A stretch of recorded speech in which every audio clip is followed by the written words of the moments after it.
Now it's a turn of section 2.5.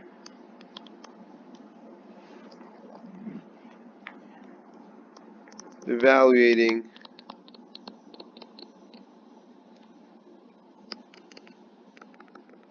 limits algebraically.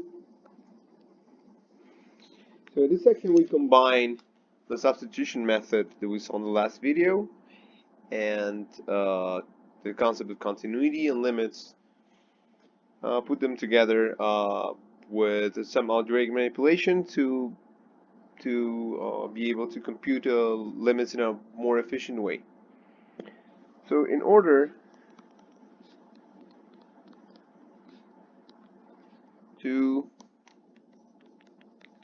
evaluate limits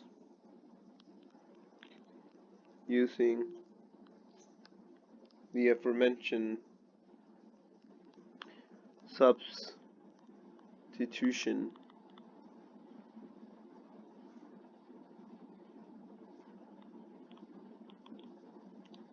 method,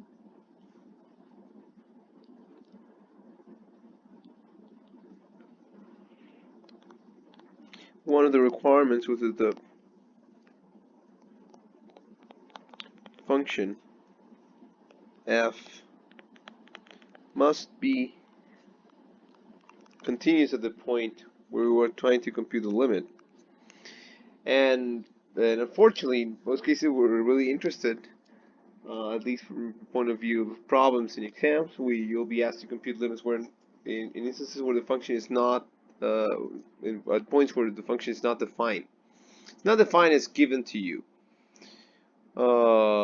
But so it's that will correspond to what's called an indeterminate form. So we say that f of x has an indeterminate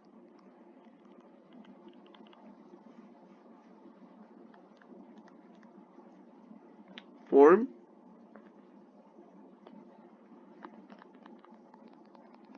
at x equals c if the formula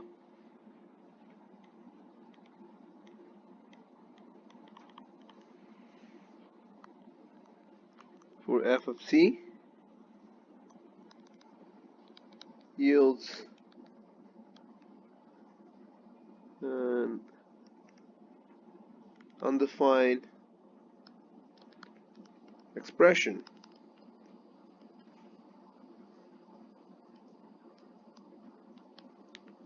of the type,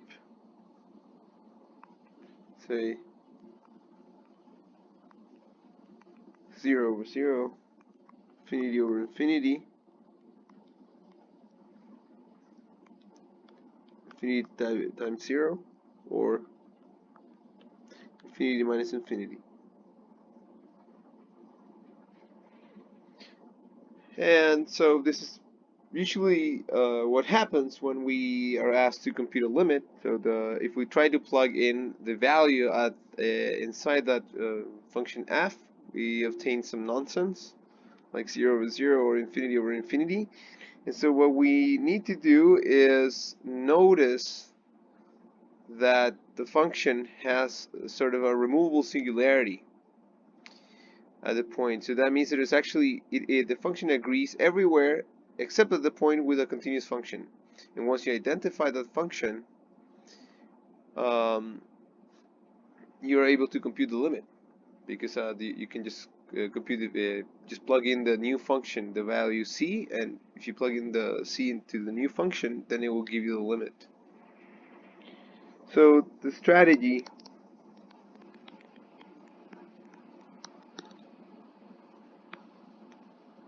is to transform f algebraically, if possible,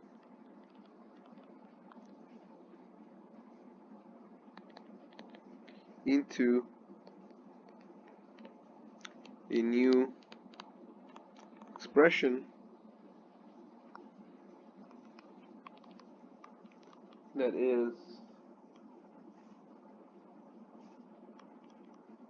defined and continuous at x equals c, and only then evaluate.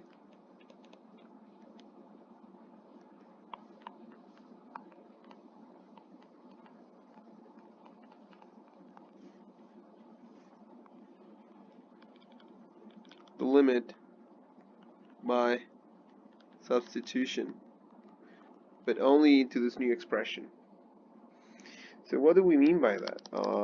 Let's look at an example. So f of x is equal to x squared minus 1 over x minus 1.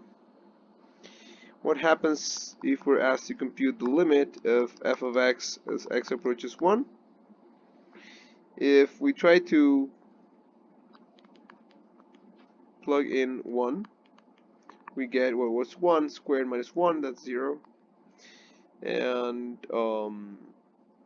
the bottom, so in the denominator we get 0 as well, so this is an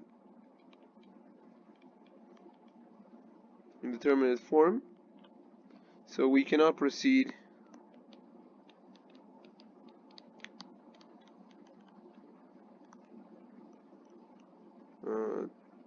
like this, so we cannot proceed like this, so we cannot evaluate at the point 1, but instead we notice that if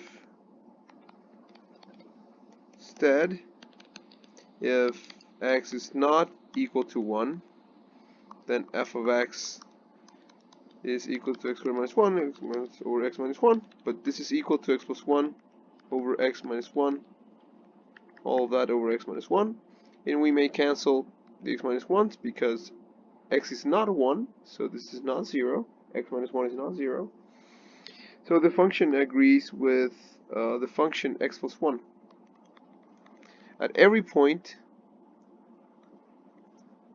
except at 1.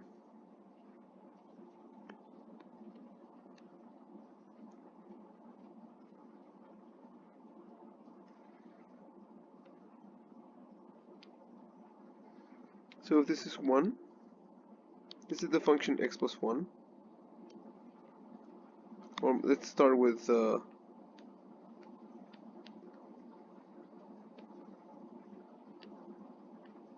f instead. So this is the graph of f of x. So it's defined everywhere except at 1. But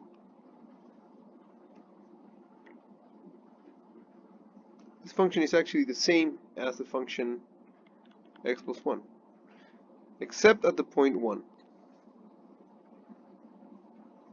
The two functions look the same. F is not continuous, it's not even defined at the point 1. However, it has a removable singularity, the discontinuity at the point 1. And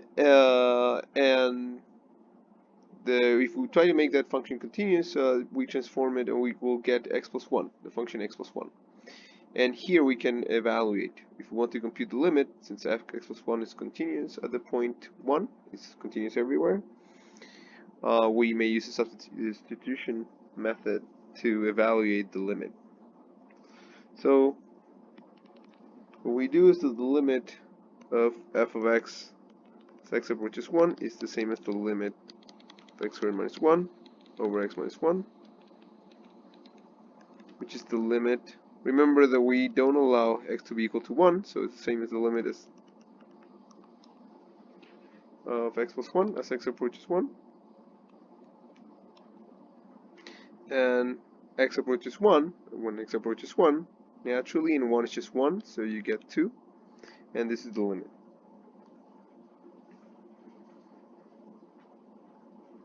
Okay, so this is all we can say about this. There are some other examples that are not algebraic, for instance in nature. For instance, example, calculate the limit when x approaches pi over 2, tan x over secant of x. And this ties in with one of the previous videos. Tan of x and secant of x are not defined at x equals pi over 2. So this is an indeterminate form, infinity over infinity at x equals pi over 2.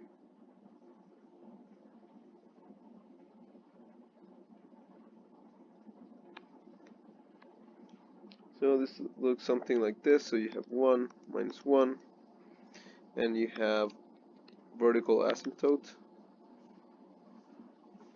and you have the two functions like this, even though so that they're not actually touching each other, but they're very close to each other as you get closer to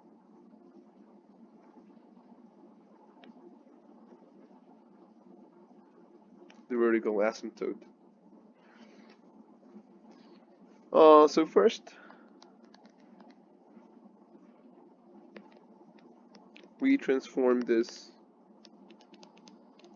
algebraically and cancel.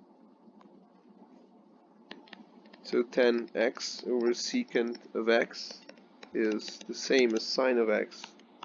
It's 1 over cosine of x. That's tangent of x. And secant of x is 1 over cosine of x.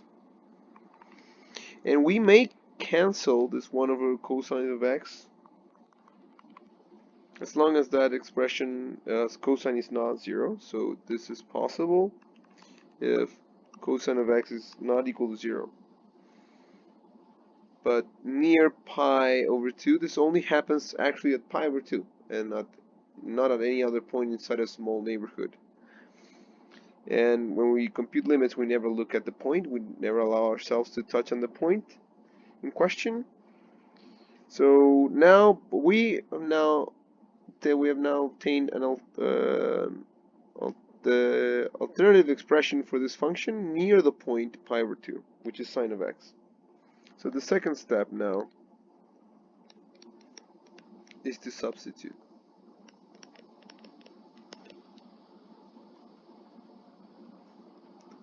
We need, before doing this, to check the continuity of the resulting expression to be able to apply the substitution method. But sine of x, which is the alternative expression that we get, is continuous everywhere. This is one of the examples of functions that are continuous everywhere in their domain. So, and of course, the domain of sine is the whole real line. So the limit of x, as x approaches pi over 2 of tan x over secant of x will be the same as the limit of sine of x. So x approaches pi over 2, because this is the alternate expression that we obtain, and this happens to be the same as the limit and here we use the substitution method.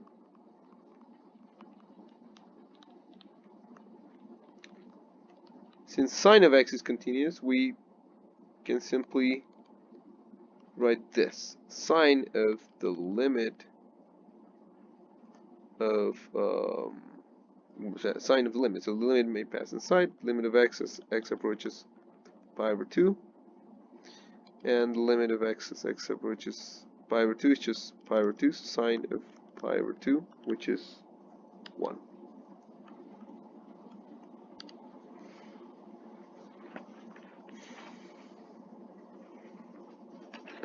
And you may combine these things to obtain other limits as well. So for instance, suppose that we wanted to compute the limit of e to the square root of x minus 2 divided by x minus 4. So this here is in the exponent of e as x approaches 4. And this is actually indeterminate at x equals 4 because the exponent is indeterminate. You get 0 over 0. So this thing here, the exponent is an indeterminate form, 0 over 0. So how do we proceed? So we look at the exponent,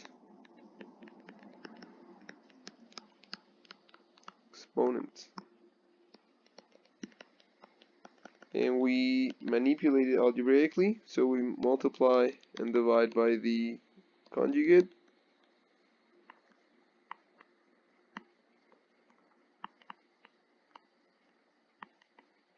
So the square root of x plus 2 divided by the same thing, so the square root of x plus 2, and that gives us x minus 4 in the numerator divided by x minus 4 times the square root of x plus 2 in parentheses. Now remember that this is not equal to x is not equal to 4, so we may cancel x minus 4 from the top and the bottom.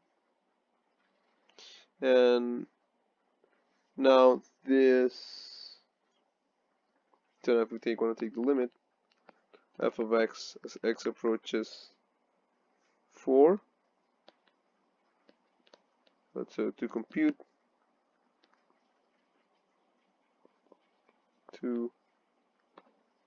okay, so let me go back a little bit. So let's call this expression here f of x. So what we want is to compute the limit of f of x as x approaches 4. And we can do this by substitution, which is just f4, right?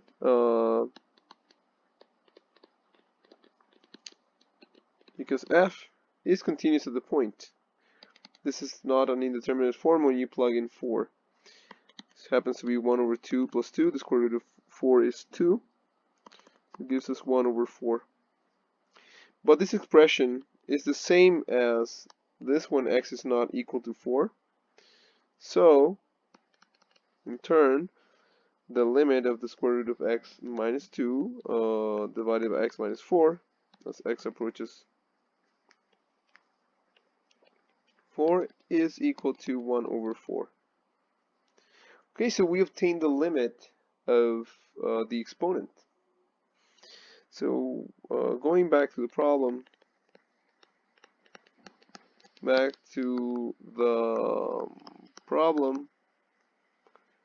we want to compute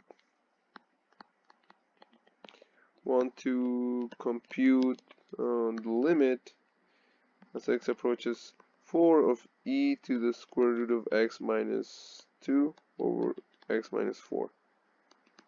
But by substitution, e to the something is continuous, so we may bring the limit inside the exponent. So this becomes e to the limit of the square root of x minus 2 divided to the x minus 4 to x minus 4 divided by x minus 4 as x approaches 4. All that in the exponent. Well, we know what that limit is, and that's equal to 1 over 4. This is what we computed here. So we had e to the 1 over 4, and this is our final answer. Okay, so that basically completes a set of applications that I mean all the rest is just combining these things in different ways, but this is basically it. I mean, you just transform your things, manipulate things algebraically until you obtain something continuous, and then use substitution to compute the limit in question. Okay, so see you in the next video.